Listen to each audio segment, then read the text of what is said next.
మన వాగ్దానము ఇంకా నిలిచి ఉండగా మీలో ఎవడైనను ఒకవేళ ఆ వాగ్దానం పొందకుండా తప్పిపోనేమని భయము కలిగి ఉందుము. ప్రభువు మన వెనుకలో ఈ మాటలు దీవించునుగాక. ఈ దినము సంఘముగా కలిసి చేయవలసిన కొన్ని పనులను గూర్చి మనము చూడగలం. అంటే వ్యక్తిగతంగా చేసే పనులు, సంఘముగా చేసే పనులు, లేదా సామూహికంగా అందరము చేయవలసిన పనులు, లేదా ఒక విశ్వాస జీవితంలో తాను చేయవలసిన పని. ఇక్కడ హెబ్రీ పత్రిక 4వ అధ్యాయంలో కనీసము ఒక 3 విషయాలు 4వ అధ్యాయంలో, మిగిలిన అధ్యాయాల్లో ఒక 2 విషయాలు మనం చూడగలం. మొదటిది ఇంగ్లీష్ భాషలో లెటర్స్ అంటే మనము చేయవలసినవి. మొదటిది లెటర్స్ ఫియర్, మనము భయము కలిగి ఉందుము అన్నమాట ఇక్కడ చూడగలం. భయము కలిగి ఉందుము. అనేక సందర్భాల్లో మనకు చాలా విషయాల్లో భయం ఉంటుంది, చాలా విషయాల్లో భయపడతాం. అయితే విశ్వాస జీవితంలో దౌర్భాగ్యకరమైన సంగతి ఏంటంటే భయపడకూడని వాటికి భయపడతాం, భయపడవలసిన వాటికి భయపడం. ఉదాహరణకు మీరు అపవాదికి భయపడకండి అంటాడు, మనం అపవాదికి భయపడతాం. దేవునికి భయపడండి అంటారు అని దేవుని వాక్యం చెబుతుంది, మనం దేవునికి భయపడం. ఇలా అనేక విషయాలు మనం అలా చేయడం మనం గమనించగలం. దేవుని వాక్యంలో చెప్పబడుతుంది, మొదటి విషయము మనం భయము కలిగి ఉందుము అని చెప్తూ, దేనికి భయం కలిగి ఉండాలి అంటాడు, ఆయన యొక్క విశ్రాంతిలో ప్రవేశించుదుమను వాగ్దానము ఇంకా నిలిచి ఉండగా మీలో ఎవడైనా ఒకవేళ ఆ వాగ్దానము పొందకుండా తప్పిపోవునేమో అని భయము కలిగి ఉందుము.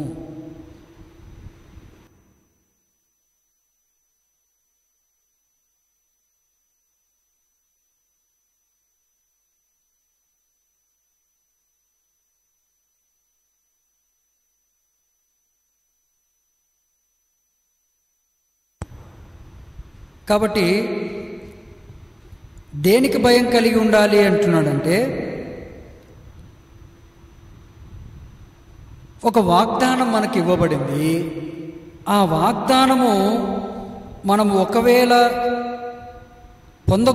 వాగ్దానం పొందకుండా తప్పిపోతాడేమో దానికి భయపడండి అన్నాడు. ఏం వాగ్దానము అంటే ఆయన యొక్క విశ్రాంతిలో ప్రవేశించుదు మన వాగ్దానము మనకి ఇవ్వబడింది. ఏ వాగ్దానం ఇవ్వబడింది? విశ్రాంతిలో ప్రవేశించుదు మన వాగ్దానం. విశ్రాంతిలో ప్రవేశించుదు మన వాగ్దానం అంటే ఏంటి? ఉదాహరణకు హెబ్రీ పత్రిక 3వ అధ్యాయం అంతట్లో ఇశ్రాయేలు ప్రజలను గురించి చెప్పబడుతూ ఉంది. కాబట్టి దేవుడు వారిని విశ్రాంతిలో ప్రవేశించుదురు అని వారికి వాగ్దానం చేశాడు, కానీ వారు విశ్రాంతిలో ప్రవేశించలేదు. అంటే ఏంటి? కనాను దేశము వారికి స్వాస్థ్యంగా ఇస్తానన్నాడు. ఆ స్వాస్థ్యాన్ని చాలామంది పొందలేకపోయారు.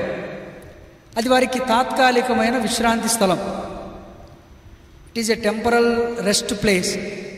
అయితే నిజమైన విశ్రాంతి అందరికి కూడా పరలోకంలో దాచబడి ఉంది. ఇప్పుడు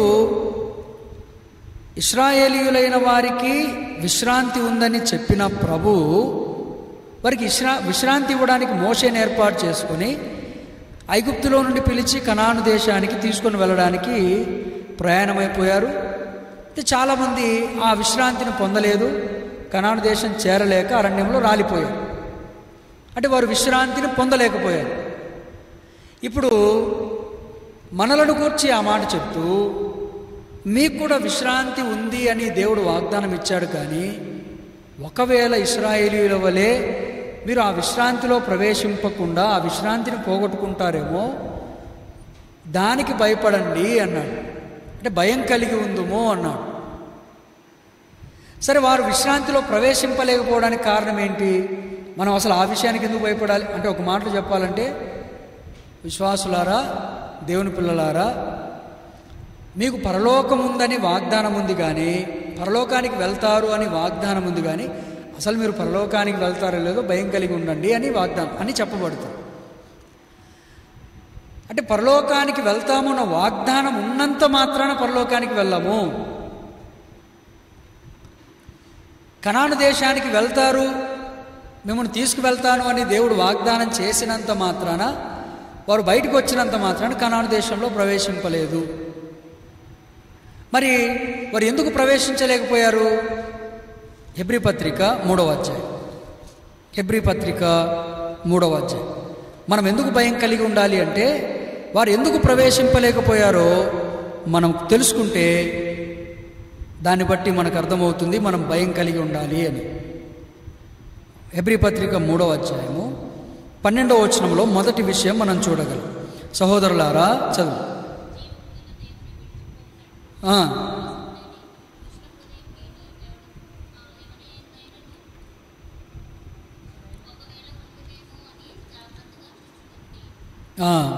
ఏమంట? విశ్వాసము లేని దుష్ట హృదయము మీలో ఎవని యందైనను ఒకవేళ ఉండునేమో అని జాగ్రత్తగా చూచుకొనుడి. ఎందుకని?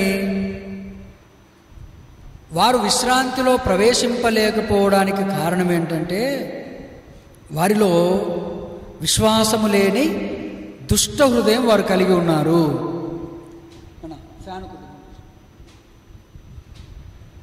వారిలో విశ్వాసము లేని దుష్ట హృదయము వారు కలిగి ఉన్నారు. అంటే వారు విశ్వాసముతో కనానులో నుండి, ఐగుప్తులో నుండి బయటకు వచ్చిన రాను రాను వారి జీవితంలో విశ్వాసము లేని దుష్ట హృదయం వచ్చేసింది. దుష్ట హృదయం అంటే the evil heart. Evil heart అంటే సాతాను మనసు వచ్చేసింది. సాతాను మనసు వారి హృదయంలో ఉండిపోయింది. ఎంత విచారకరం అంటే, బిడ్డలేమో దేవుని బిడ్డలు, మనసేమో సాతాను మనసు. బిడ్డలేమో దేవుని బిడ్డలు, మనసేమో సాతాను మనసు. అందుకే వారు ప్రవేశించలేకపోయారు. వారు కనానులోనికి వెళ్ళలేకపోవడానికి కారణం ఏంటంటే, వారి మనస్సు దుష్టత్వము చేత నింపబడింది, అపవాది చేత నింపబడింది. కాబట్టి ఇప్పుడు మనం భయం కలిగి ఉండాలని దేవుని వాక్యం హెచ్చరిస్తుంది. అసలు నీ మనసు ఏంటి? నీ మనసులో ఎవరున్నారు? ఒకవేళ అపవాది ఉన్నాడు అనుకో, వానికి కోవర్టుగా మనం పనిచేస్తాం. అపవాది ఉంటే అపవాదికి మనము పని చేస్తాం. అపవాది మాటలు వింటాం, సాతాను మాటలు వింటాం. ఒకవేళ దేవుడు ఉంటే దేవుని మాటలు మనం వింటాం. రెండవది, ఎందుకు భయం కలిగి ఉండాలి? 13, 14 వచనాలు చదవండి. హెబ్రీ పత్రిక 3, 13, 14, 13, 15 వచనాలు ఉంది.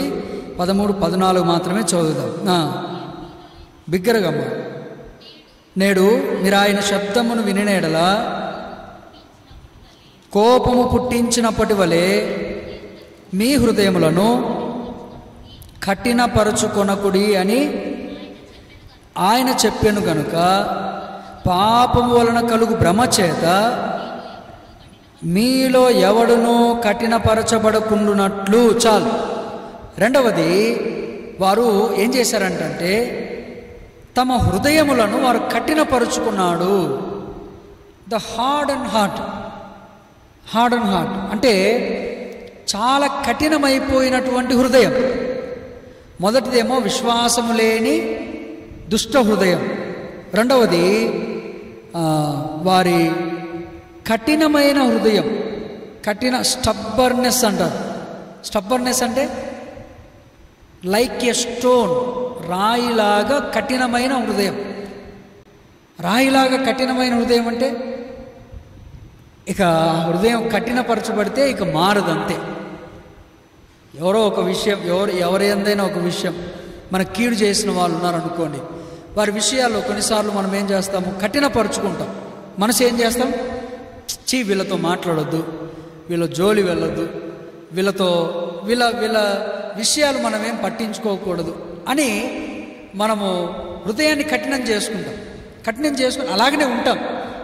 కొన్నిసార్లు అయితే అది అలాగనే కొనసాగిస్తాం.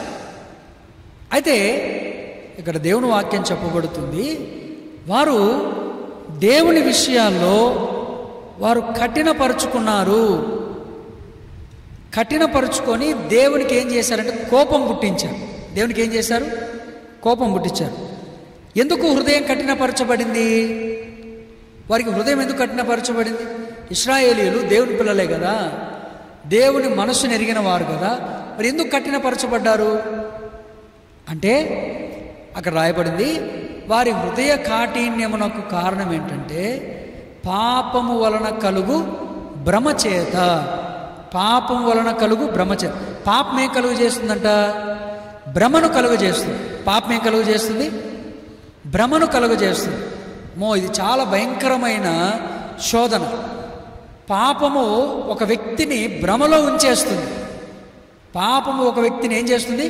భ్రమలో ఉంచేస్తుంది. ఉదాహరణకు అపవాది ఇలా చెప్తాడు, చూడు నువ్వు ఈ పాపం చేస్తే నీకు ఈ లాభం కలుగుతుంది అని. అంతేకాకుండా పాపంలో ఉన్న వ్యక్తికి పాపపు యొక్క రుచిని తెలుపుతుంది, కానీ పాపపు యొక్క శిక్షను తెలపదు అపవాది. మళ్ళీ చెప్తా వినండి. పాపములో ఉన్న వ్యక్తికి అపవాది ఏం చేస్తుందంటే పాపపు యొక్క రుచిని, ఎంజాయ్మెంట్ని తెలుపుతుంది, పాపపు యొక్క పనిష్మెంట్ తెలపదు. ఈ పాపం చేస్తున్నావు, నీకు చాలా సంతోషంగా ఉంది, నీకు చాలా సుఖంగా ఉంది, నువ్వు చాలా హాయిగా ఉంటున్నావు, నువ్వు ఎంజాయ్ చేస్తున్నావు, ఇలా కొనసాగితే నీకు ఇంకా చాలా మేలు కలుగుతుంది అని అపవాది ప్రేరేపిస్తాడు. అది భ్రమ. అదేంటి? భ్రమ. అదే వాస్తవం ఏంటంటే పాపమునకు కూడా శిక్ష ఉంది. ఇశ్రాయేలీయులకు అది తెలియలేదు. వారు పాపం వలన భ్రమలో ఉండిపోయారు. వారు ఆహారానికి ఏడ్చారు, దేవుని మీద తిరుగుబాటు చేశారు, మోషే మీద తిరుగుబాటు చేశారు, ఎన్నో విషయాలు చేశారు. అయితే వారికి పాపపు యొక్క ఫలితం అనేది అర్థం కాలేదు. ఆ ఫ్యాన్ చూడు కిందికి.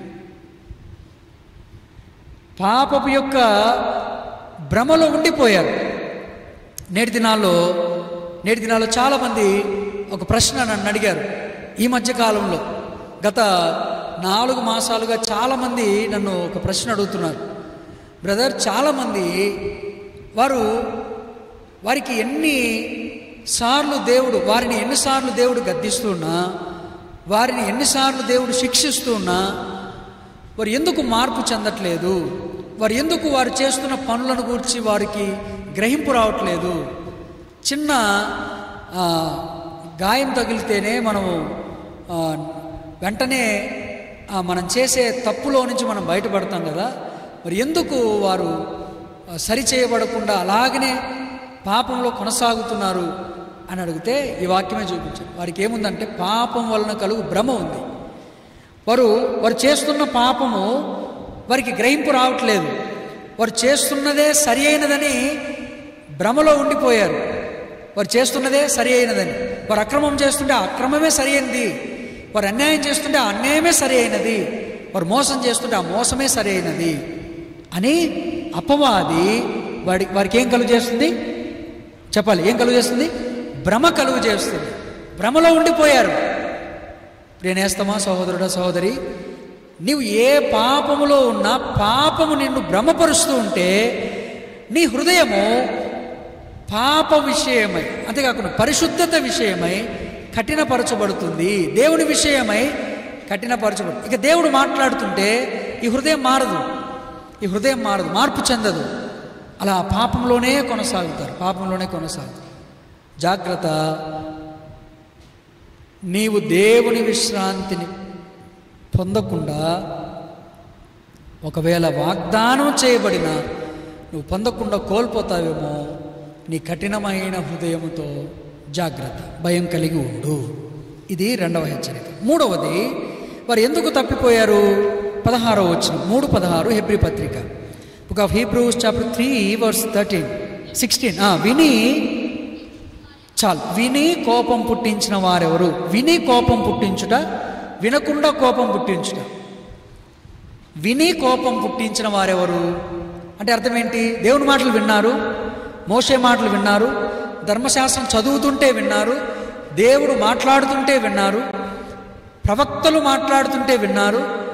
వారికి తెలుపబడింది, వారికి సంగతి తెలియజేయబడింది, వారికి సరి అయినది తెలియజేయబడింది, శిక్ష తెలియజేయబడింది. అవన్నీ విన్నారు. విన్న తర్వాత కూడా వారేం పుట్టిస్తున్నారంట? విన్న తర్వాత కోపం పుట్టించారు. విన్న తర్వాత కూడా కోపం పుట్టించారు. విన్నా కూడా వారి చెడు మార్గం వదలలేదు. విన్నా కూడా ఆ మార్గాన్ని వదిలి బయటికి రాలేదు. విన్నా కూడా దానికి లోబడలేదు. ఇది బహు ప్రమాదకరం. ఎందుకు భయం కలిగి ఉన్నామన్నాడంటే, మనందరం భయం కలిగి ఎందుకు ఉండాలి అంటే, వింటాం, దేవుని వాక్యం వింటాం, దేవుని సేవకుని మాట వింటాం, అనేక సంగతులు వింటాం. నేటి దినాల్లో టీవీలో, వాట్సాప్లో, ఫోన్లో, ఇంటర్నెట్లో ఎక్కడ చూసినా కూడా దేవుని మాటలు వినిపిస్తూనే ఉన్నాయి. విన్నంత మాత్రం లాభం లేదండి. వింటే లాభం రాదు. వినటం వలన విశ్వాసం కలుగుతుంది. కానీ విని లోబడితేనే, విని దేవునికి విధేయత చూపితేనే, విని ఆ మాటకు లోబడితేనే దేవుడు సంతోషిస్తాడు. లేకపోతే దేవునికి కోపం పుట్టించు వారం అవుదాము. వారు అలాగనే చేశారు. దేవునికి కోపం పుట్టించుటకు కారణం ఏంటంటే విని లోబడలేదు. అది మూడవది. తర్వాత నాలుగవది 18వ వచనం, 3:18.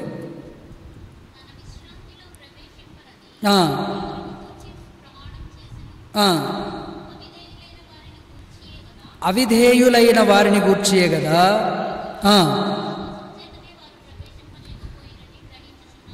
చాలు. అవిధేయులు అవిశ్వాసులు,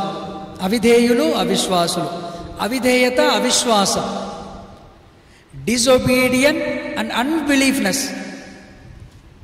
అవిధేయత అవిశ్వాసం.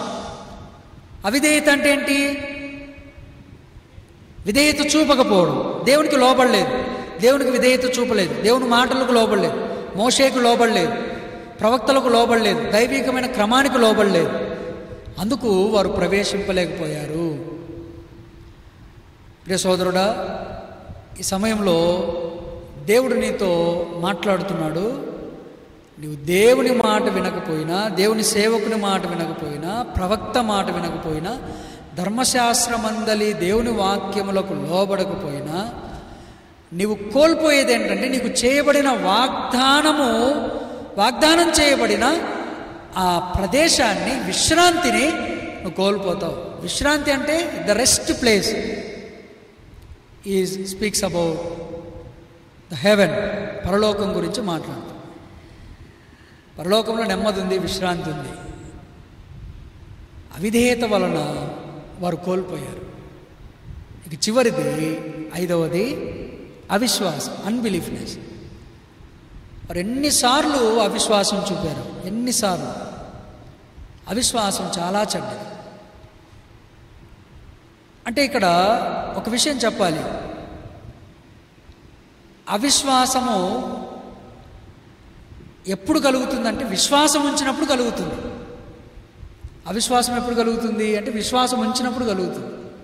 ఇప్పుడు మనం ప్రార్థన చేస్తాం, ప్రభువా నాకు ఈ అవసరత ఉంది, నాకు ఈ అవసరత తీర్చు. దేవుడు వాగ్దానం ఇస్తాడు, సరే అమ్మా, నీ ప్రార్థన విని నేను నీకు జవాబు ఇచ్చాను, నీకు తప్పకుండా ఈ కార్యం చేస్తాను అని దేవుడు వాగ్దానం ఇచ్చిన తర్వాత, మన విశ్వాసంతో దేవుడిని అడిగిన తర్వాత, మనం ఎప్పుడైతే విశ్వాసం ఉంచుతామో, విశ్వాసం యొక్క స్థాయి పెరుగుతున్న కొలది అవిశ్వాసము మనలో పని చేయడం ప్రారంభిస్తాం. ఎక్కువ విశ్వాసం ఉంచుతాం, అప్పుడు అవిశ్వాసం పనిచేస్తుంది. నువ్వు ప్రార్థన చేసావా, దేవుడు ఇస్తాడంటావా, దేవుడు చేస్తాడంటావా, అసలు నీ వల్ల అవుతుందంటావా, అసలు ఇంత పని నువ్వు చేయగలుగుతావా, లేకపోతే ఈ కార్యం నువ్వు చేయగలుగుతావా, ఇంత దూరం వెళ్ళగలుగుతావా, ఇంత చదువు చదవగలుగుతావా, ఇంత సేవ చేయగలుగుతావా, ఇంత దూరం నడవగలుగుతావా, ఇన్ని సమస్యల్లో కొనసాగలుగుతావా. మనం ప్రార్థన చేస్తాము, విశ్వాసం ఉంచుతాము. విశ్వాసం ఉంచిన తర్వాత అవిశ్వాసం పనిచేయడం ప్రారంభిస్తుంది. ఎక్కువ శాతము విశ్వాసుల్లో పనిచేసే అవిశ్వాసం ఇది. అవిశ్వాసుల్లో పనిచేసే అవిశ్వాసం వేరే. అవిశ్వాసులు పూర్తిగా విశ్వాసమే ఉంచరు, వాళ్ళలో పూర్తిగా అవిశ్వాసమే నింపబడి ఉంటుంది. కానీ విశ్వాసుల్లో ఏంటంటే విశ్వాసం ఉంచుతారు, తర్వాత అవిశ్వాసం పనిచేస్తుంది. అవిశ్వాసం వల్లనే వారు ప్రవేశింపలేకపోయారు. కాబట్టి మన విశ్వాస జీవితంలో మనము కోల్పోయే సంగతులు, చివరికి పరలోకాన్నే కోల్పోతామేమో, భయం కలిగి ఉందాము. భయం నొంది పాపం చేయకుడి. నిత్యము భయం కలిగి బ్రతుకువాడు ధన్యుడు. కాబట్టి దేవుని యందు భయభక్తులు కలిగి ఉందాం. మనకు చేయబడిన వాగ్దానాన్ని మనం స్వతంత్రించుకోవడానికి, మనం పొందడానికి మనం భయపడదాం. Firstly let us fear. మనము భయం కలిగి ఉందాము. So second thing, Hebrews chapter 4 verse 11. హెబ్రీ పత్రిక 4వ అధ్యాయం 11వ వచనం. అవిధేయత వలన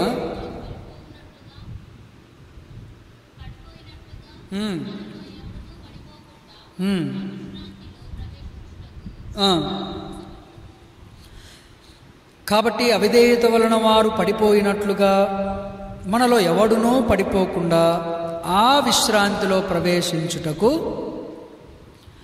జాగ్రత్త పడుదుము. Let us labour. మనము జాగ్రత్త పడుదుము అన్నాడు, కానీ దీని అర్థం ఏంటంటే మనము ప్రయాసపడుదుము లేక పని చేయుదుము. పై వచనాలు 6 నుండి మీరు చదివితే అక్కడ పని చేయవలసిన, కార్యం చేయవలసిన, ప్రయాసపడవలసిన విధానాన్ని గూర్చి చెప్పబడుతుంది. కాబట్టి వారు అవిధేయత వలన పడిపోయినట్లుగా మనలో ఎవ్వడునూ పడిపోకుండా ఆ విశ్రాంతిలో ప్రవేశించుటకు మనము పని చేయాలి. ఏం పని చేయాలి? విశ్రాంతిలో ప్రవేశించడానికి పని చేయాలి. ప్రాముఖ్యంగా 3 పనులు చెప్తాను. ఒకటి, విశ్రాంతిలో ప్రవేశించడం, పరలోకం చేరడానికి ఏం పని చేయాలంటే లెట్ us ప్రే. మనం ప్రార్థన చేయాలి. Prayer is a primary prayer is a primary work. ప్రాథమికమైన పని ఏంటంటే ప్రార్థనే పని. ప్రార్థన మన విశ్రాంతి మనకు లభించున్నట్లుగా మనకు దోహదపడుతుంది. సో ప్రార్థన. రెండవది, లెట్ us వర్క్. మనం ఏం పని చేయాలి అంటే మనము సంఘాన్ని నిర్మించే పని చేయాలి. సంఘాన్ని నిర్మించడం అంటే అర్థం ఏంటి? సంఘాన్ని నిర్మించడం అంటే ఒక మేస్త్రి ఉన్నాడు అనుకోండి, ఆ మేస్త్రి కట్టే పని చేస్తాడు. కట్టే పని వస్తు సముదాయాలన్నీ కొంతమంది సమకూరుస్తారు. ఆ వస్తువులన్నిటినీ ఒక్కొక్క దాంట్లో ఒక్కొక్క వరుసలో పేర్చడము కట్టే పని. కాబట్టి ఇప్పుడు మనకు విశ్రాంతి కలగాలంటే, మనకు పరలోకం కావాలంటే మనందరం కలిసి చేయాల్సింది ఏంటంటే let us do God's work. మనం దేవుని పని చేయాలి. దేవుని పని ఎలా చేయాలంటే కట్టే పనిలో పాలు పొందాలి. కట్టే పనిలో పాలు పొందడం అంటే యేసుక్రీస్తు ప్రభువారు ఆయన ఏర్పరిచిన శిష్యుల్లో ఒక శిష్యుడు ప్రథముడు ఆంద్రేయ. ప్రథముడు ఎవరు? ఆంద్రేయ ఏం పని చేశాడంటే ప్రభువునొద్దకు సీమోను పేతురునే తెచ్చాడు. ప్రభువునొద్దకు సీమోను పేతురు. తర్వాత కాలంలో ఆంద్రేయ పని ఏంటంటే అందరిని యేసు ప్రభు దగ్గరికి తీసుకొని వచ్చాడు. అంటే మనం దేవుని పనిలో భాగంగా ఒక్కొక్క ముత్యాన్ని, ఒక్కొక్క రాయిని మనం ఏం చేయాలంటే ప్రభు దగ్గరికి తీసుకురావాలి. సామెల్ అనే ఒక రాయి ఉన్నాడు. ఆ సామెల్ అనే రాయిని ఏం చేయాలి?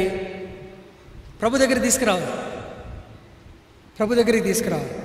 అలా ఈ పట్టణంలో ఎంతోమంది మన ఇంటి పక్కనే, మన వీధిలోనే, మనకు తెలిసిన వారిలోనే ఎంతోమంది వారు పాపంలో మగ్గిపోతూ ఉంటారు, దేవునికి దూరంగా ఉంటారు. ప్రార్థన చేయాలి వారి కొరకు. ప్రభువా, ఈ రాయి నీ మందిరంలో కట్టబడాలి, ఈ వ్యక్తి నీ మందిరంలో స్థిరపరచబడాలి, దాని కొరకు నేను పని చేయాలి. నేనేం చేయాలి? ఆ వ్యక్తి కొరకు ప్రార్థన చేయాలి, ఆ వ్యక్తితో మాట్లాడాలి, ఆ వ్యక్తిని తీసుకొని మందిరానికి రావాలి, దేవుని దగ్గరికి తీసుకురావాలి. దేవుని దగ్గరికి తీసుకొని వచ్చి, ప్రభువా, ఈ వ్యక్తిని నీ దగ్గరికి తీసుకొని వచ్చాను, ఈ వ్యక్తిని తిరిగి కట్టవా, దేవుని మందిరంలో స్థిరపరచవా అని మనము ప్రార్థన. రెండవది, దేవుని మందిరాన్ని కట్టే పనిలో మనం పాలు పొందాలి. మూడవది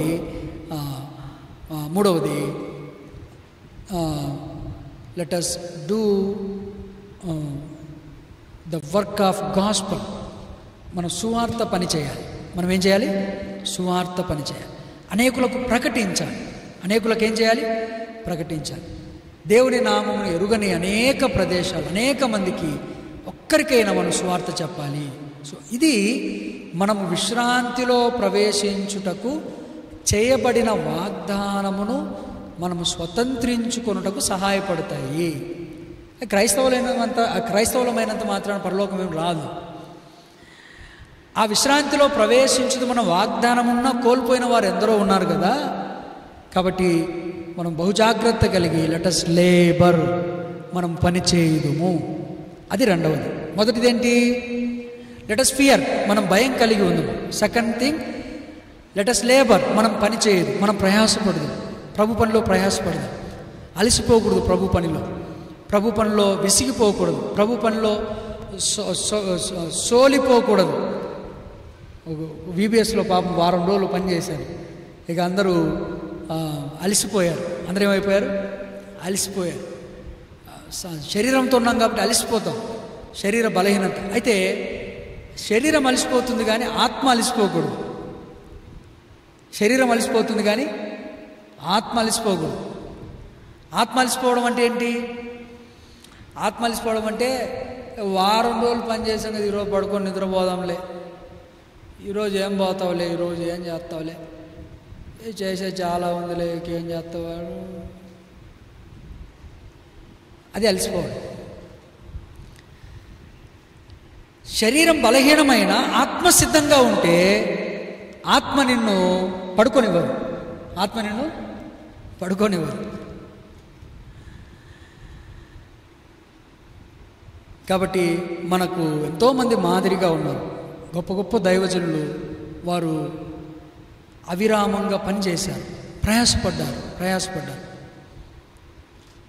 మన ప్రియ సహోదరుడు భక్సింగ్ గారితో ఎంతో సన్నిహితంగా ఉన్నవారు చాలాసార్లు భక్సింగ్ గారితో చెప్పారు, అయ్యగారు మీరు చాలా ప్రయాసపడుతున్నారండి, మీరు చాలా దూరం తిరుగుతున్నారండి, మీరు రోజులో కొద్దిసేపు అయినా విశ్రాంతి తీసుకోవాలని చాలాసార్లు చెప్పారు. ఆయన గారు అన్న మాట ఏంటంటే, my rest is in heaven, నా విశ్రాంతి పరలోకంలోనే, అంతవరకు నేను నిద్రపోను, మిమ్మల్ని కూడా నిద్రపోనియను, అంతే. నేను నిద్రపోను, మిమ్మల్ని కూడా నిద్రపోనియను. అంటే దైవ సత్యం ఎరిగిన వారు ప్రయాసంలోనే వారి జీవితం అంతా గడిపారు. లెట్ us లేబర్, మనం కలిసి పనిచేస్తాం, కలిసి ప్రయాసపడదాం, ప్రభు రాజ్యాన్ని స్థాపిస్తాం. అది రెండవది. తర్వాత మూడవది చూడండి, హెబ్రీ పత్రిక 4:16. హెబ్రీ పత్రిక 4:16.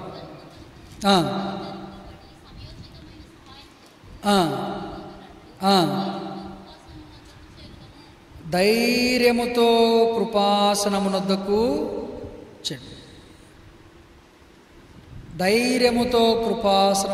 చేరుదు. ధైర్యముతో కృపాసనమునొద్దకు కేమ్ బోల్డ్లీ అన్నాడు. అంటే చాలా ధైర్యంగా, చాలా ధైర్య సాహసాలతో మనం కృపాసనమునొద్దకు అంటే కృప పొందునట్లుగా ధైర్యముతో కృపాసింహాసనమునొద్దకు రావాలి. ధైర్యంగా ఎవరు ముందు నిలబడగలరు?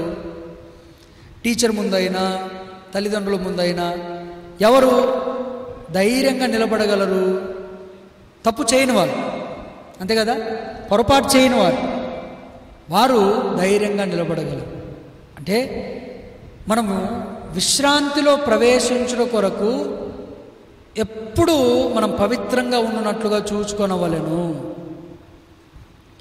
మన జీవితాలు ఎప్పుడూ కూడా నేను పరిశుద్ధులై ఉన్నాను కనుక మీరును పరిశుద్ధులై ఉండుడి, బీ హోలీ. దేవుడు పరిశుద్ధుడు, మనం కూడా పరిశుద్ధంగా ఉండాలి. ఇది మనకు తెలియజేయబడే మూడవ మాట హెబ్రీ పత్రిక 4వ అధ్యాయంలో నుండి.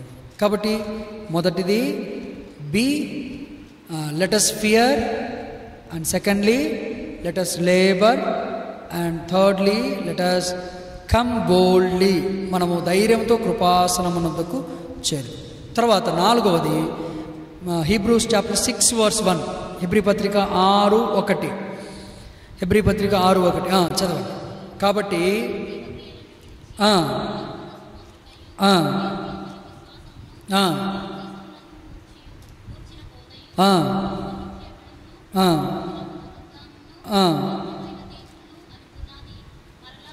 మరలా వేయక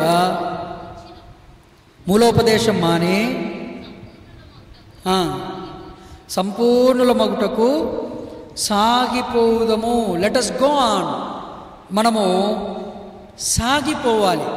సాగిపోవడం అంటే సాగిపోవడం సాగదీయడం కాదు. సాగిపోవడం అంటే సాగదీయడం కాదు. కొన్నిసార్లు ప్రతీది సాగదీస్తాం, తెగిపోయే వరకు సాగదీస్తాం. నువ్వు ఇట్లా అన్నావే అది చేసావు, నన్ను ఇట్లా అన్నావే అది చేసావు, అవి వదిలిపెట్టి నన్ను అన్నావే, నేను విన్నాను, నేను చేశాను, నేను చూశాను. ఇక అదే సాగదీసి అదేమైపోతుంది? తెగిపోతుంది. తెగే వరకు లాగద్దు అంటారు కదా, ఆ సాగిపోవడం కాదు ఇది.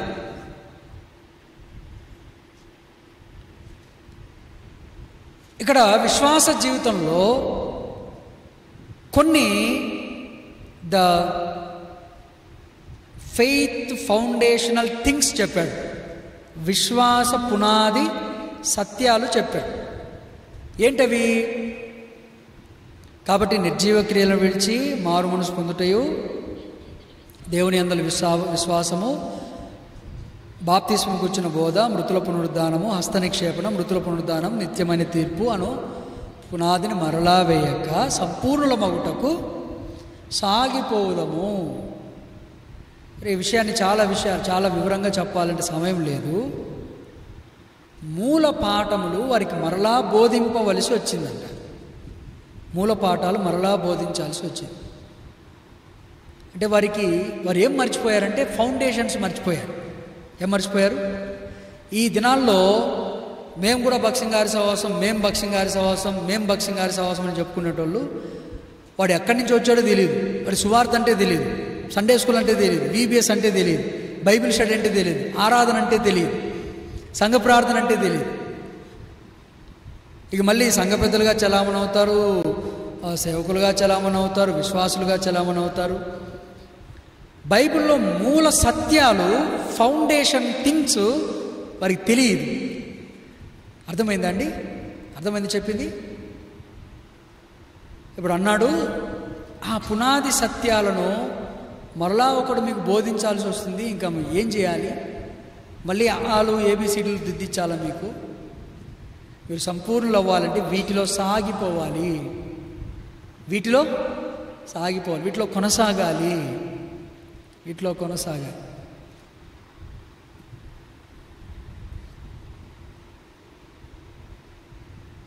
కాబట్టి 4వదిగా మనం గమనించాల్సింది లెట్ us గో ఆన్. ఎక్కడ కూడా మనము ఆగిపోకూడదు. ఎక్కడ కూడా సండే స్కూల్లో VBSలో ఒక పాట, ముందు సముద్రం ఉన్నను వెనుక శత్రువు ఉన్నను,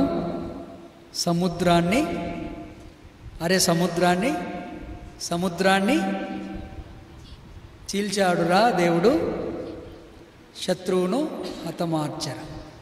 ఇశ్రాయేలులకు ముందు సముద్రం ఉంది, ఆగిపోయారు. పడి చచ్చిపోతాము. ప్రభు అన్నాడు, ఎందుకు ఆగారు అని. సముద్రం ఉందయ్యా అని. సముద్రం ఉంటే సముద్రాన్ని కూడా చీల్చే శక్తి గల దేవుడు ఉన్నాడు కదా, ఆగిపోకూడదు.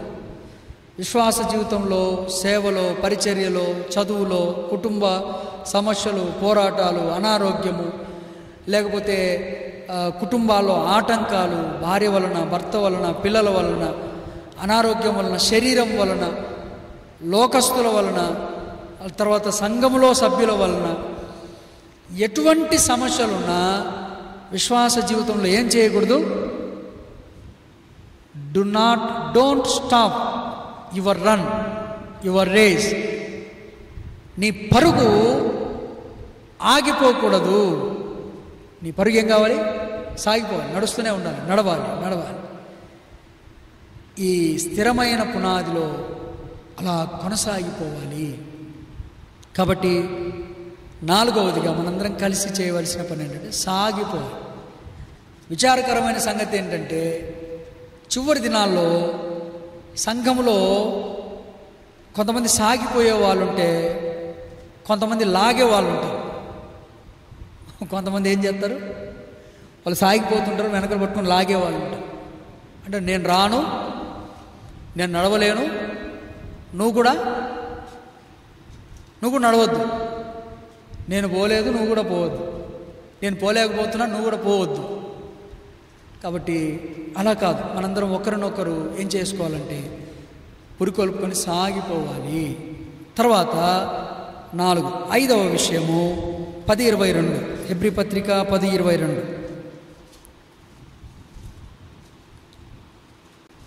10:22 చదవండి.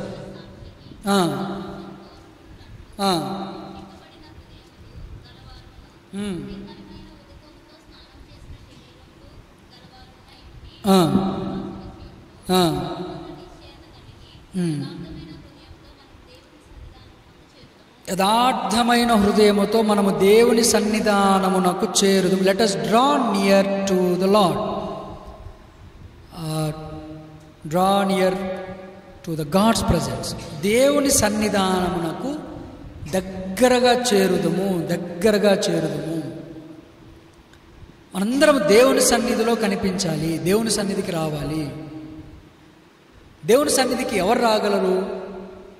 యెహోవా పర్వతమునకు ఎక్కదగిన వాడెవడు? యెహోవా పర్వతం మీద నిలవదగిన వాడెవడు? అంటే పరిశుద్ధత కలిగిన వాడు, యథార్థమైన హృదయం కలిగిన వాడే.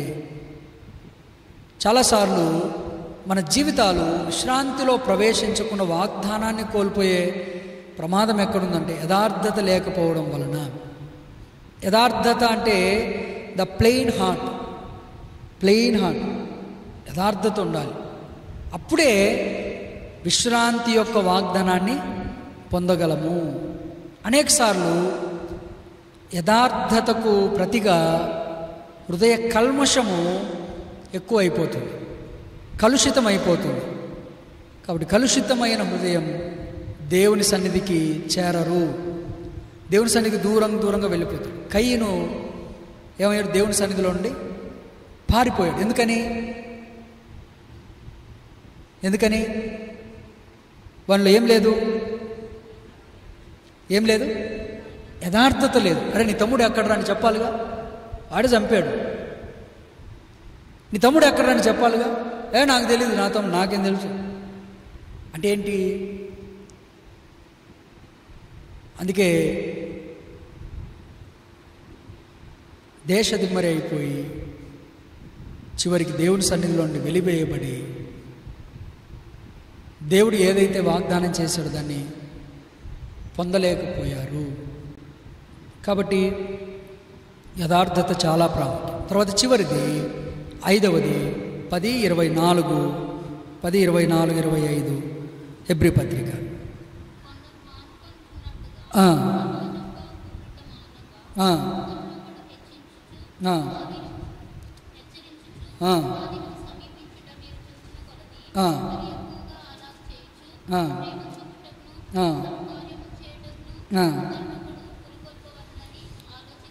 ఒక్కరినొకరు పురికొల్పవలనని ఆలోచింతము. Let us consider one and another. Let us consider. Consider means, consider అంటే అర్థం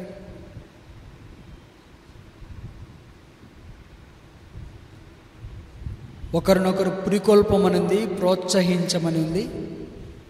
ఒకరినొకరు లక్ష్యం ఉంచండి, ఒకరిని గూర్చి ఒకరు ఆలోచన కలిగి ఉండండి.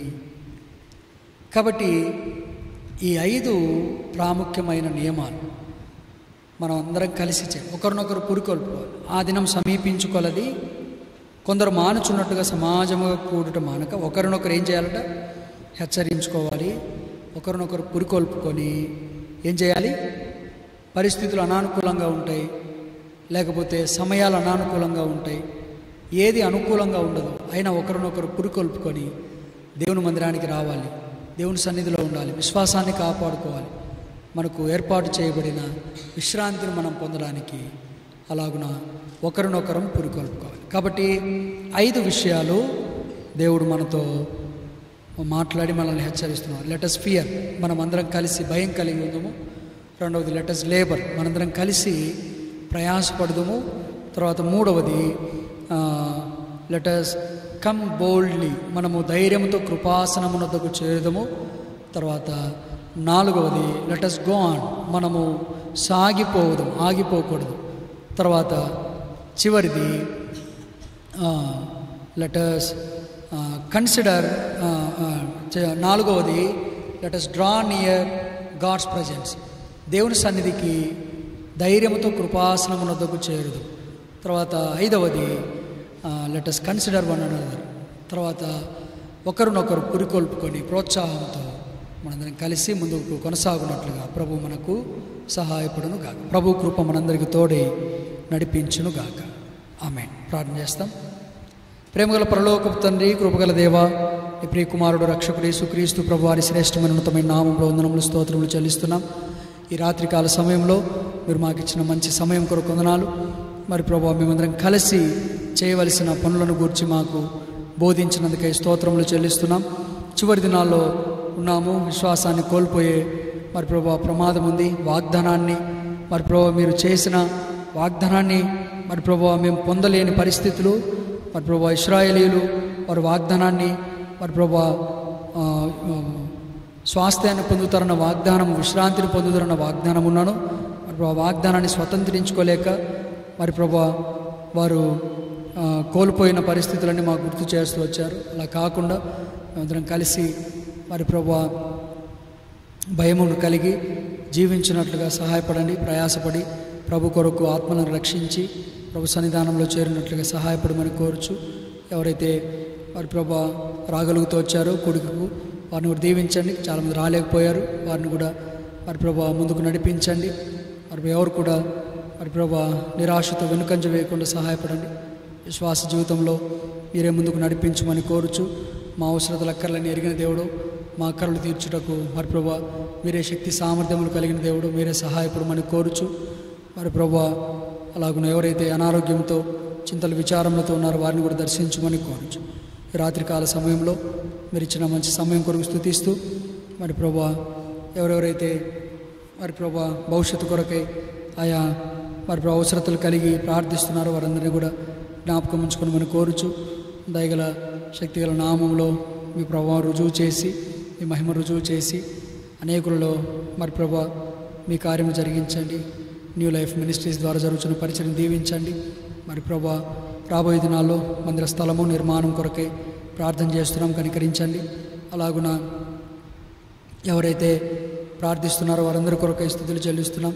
మరి ప్రభు ప్రస్తుతం జరుగుతున్న ఆరాధన స్థలమును మరి ప్రభు మీరు మాకు పూర్తిగా మరి ప్రభు అనుగ్రహించమని ప్రార్థన చేస్తున్నాం. అన్ని పరిచయలు అక్కడ జరగగలిగినట్లుగా సహాయపడండి, మేలు చేయమని కోరుచు. ఎవరైతే దినం రాలేకపోయారో వారిని కూడా మీరు మరి ప్రభు ముందుకు నడిపించి మరి ప్రభు ఆకర్షించమని కోరుచు.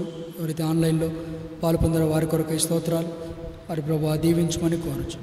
ఆ ఎగ్జామ్స్ మరి ప్రభు రాస్తున్న వారి కొరకు ప్రార్థన చేస్తున్నాం. దూరదేశాలకు వెళ్ళాలని సిద్ధపడుతున్న వారి కొరకు ప్రార్థన చేస్తున్నాం. మరి ప్రభు యవనస్తులు వారి మరి ప్రభు వివాహాల కొరకు ఎదురు చూస్తున్న వారి కొరకు ప్రార్థన చేస్తున్నాం. కనికరించి సహాయపడమని కోరుచు, కృపను చూపించు. యేసు నామములో ప్రార్థించి అడిగి వేడుచున్నాము తండ్రి, పరమ తండ్రి అయిన దేవుని ప్రేమ, రక్షకుడు క్రీస్తు కృప, పరిశుద్ధాత్మ దేవుని యొక్క అన్యోన్య సహవాసం చేరి వచ్చిన మనకును సకల లోకంలో చెదిరిన పరిశుద్ధులందరికీ ఇప్పుడు ఎల్లప్పుడూ సదాకాలంతోనే మనల్ని నడిపించునుగాక. ఆమేన్.